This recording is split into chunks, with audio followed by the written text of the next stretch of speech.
सिक्कों का जबरदस्त सवाल जो रेलवे के लिए काफी इंपॉर्टेंट है, बार बार पूछा जाने वाला सवाल होता है। एक थैले में 2 रुपया, एक थैले में कितने रुपया है? 2 रुपया वाला सिक्का है, 5 रुपये वाला सिक्का है और 10 रुपये वाले सिक्के हैं थैले में, और इसकी संख्या का अनुपात है 5:7:8, 578, मतलब नंबर का रेशियो दिया हुआ है 578। ठीक है, जिनका कुल मूल्य मतलब टोटल थैला में कितना रुपया है? 1250 रुपया है, 1250। थैलों में 5 रुपए के सिक्कों की संख्या कितना है? मतलब थैली में 5 रुपए के सिक्कों की संख्या, तो 5 रुपए के सिक्कों की संख्या कितना दिख रहा है? 7 यूनिट दिख रहा है, 7 यूनिट दिख रहा है, यानी 7 यूनिट का वैल्यू कितना है ये निकालना है। तो 1 यूनिट का वैल्यू खोजेंगे, तो 1 यूनिट का वैल्यू खोजने के लिए हम लोग के पास जाना होगा, ओरिजिनल दिया क्या? 1250 टोटल वैल्यू, तो हम लोग भी निकालेंगे टोटल वैल्यू। टोटल वैल्यू कैसे निकलेगा? तो 2 रुपये वाले सिक्के का टोटल संख्या कितना है? 5 यूनिट, यानी टोटल वैल्यू कितना बनेगा? 10 रुपया यूनिट, प्लस 5 रुपए वाला सिक्का कितना है? 7 यूनिट, यानी 35 रुपया यूनिट। सब लिख के दिखा दे रहे हैं, 8 10 80 रुपया यूनिट। टोटल वैल्यू बन रहा हम लोग का कितना? 80 और 10 90 और 35 125 रुपया यूनिट, और 125 रुपया यूनिट का वैल्यू दिया हुआ है 1250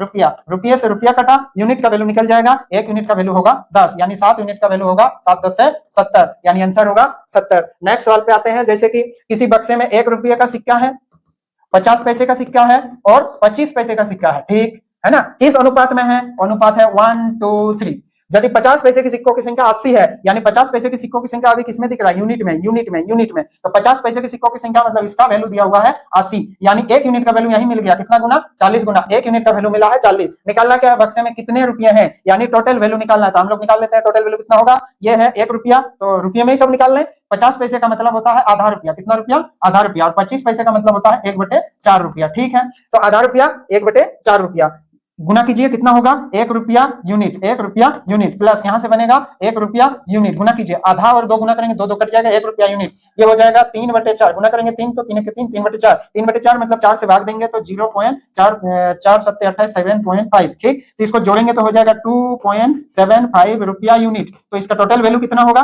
तो 1 यूनिट का वैल्यू 40 से बैठा दीजिए, कितना होगा? 2.75 इंटू हो जाएगा, रुपया तो है ही, इंटू हो जाएगा 40। इसको गुना कीजिए, सॉल्व कीजिए, पॉइंट हटाइए तो हो जाएगा नीचे 100, एक शून्य कट जाएगा, आंसर होगा ऊपर में गुना होगा कितना? 4 5 20, 6 7 28 और 2 30, 4 दूनी 8 और 3 11, और एक नीचे में 10 था, एक शून्य कटेगा, आंसर होगा 110। वीडियो को लाइक शेयर और चैनल को सब्सक्राइब जरूर करें, फ्री में कोर्स कंप्लीट करा देंगे। धन्यवाद।